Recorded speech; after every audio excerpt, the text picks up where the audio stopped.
Thank you everybody for coming down. Rich Fontana from the Lovejoy District. I'm also the majority leader of the Common Council. I just wanted to talk today briefly about what's going on with the waterfront restaurant with the Naval Museum. Normally the Common Council is the last to be part of a process of negotiation on a contract or a lease, but in this case I think it's necessary to get involved a little ahead of the time, a little ahead of the actual product coming to the council. I understand that the mayor has asked that the restaurant pay for its share of utilities. We fully support that. We think that's a good idea. The restaurant should not get free utilities based upon the taxpayer dime.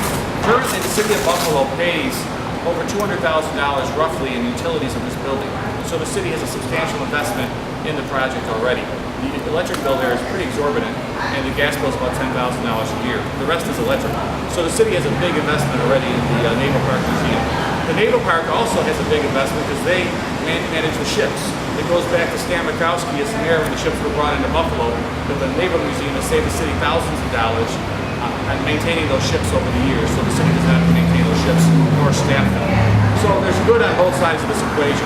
As majority leader, also as a restaurateur, as a real estate agent, as a council majority leader, I have vast knowledge in this field. So I called the mayor yesterday and offered to offer my assistance in the negotiation. And from what I see, both sides are not very far apart at all. The mayor simply wants the utilities to be paid on a separate meter.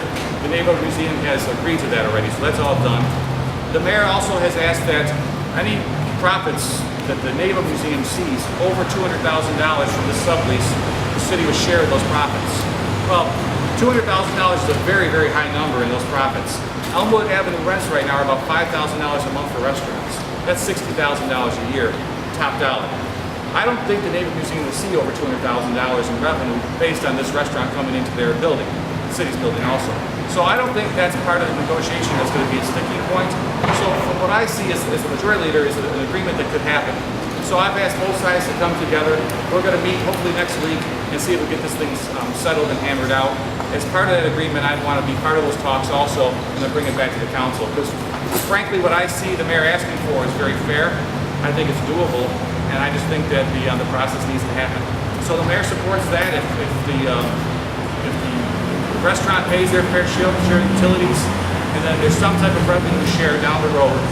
And the mayor's number of $200,000 is very high, so I think it's being fair in this situation.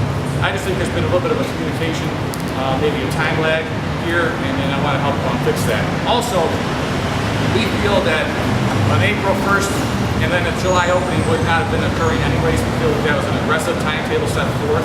We don't think that this restaurant would have been open by July 1st, possibly, but the agreement would have had to been in place. Now, this agreement that we have with the Naval Park needs to have any approval by the city on subleases. That's why the city's part of the situation. So, just wrapping up here briefly, I think the administration's done asked for things that make sense to the taxpayers. I think the council is going to ask for those same things. And I think the Naval Museum, who I spoke with this week also, their president, Don Alessi, is also willing to come to the table on a number that makes sense. We want to help the Naval Museum be self-sufficient, but we also want to make sure that the taxpayers aren't paying the utilities of a private business down on the water.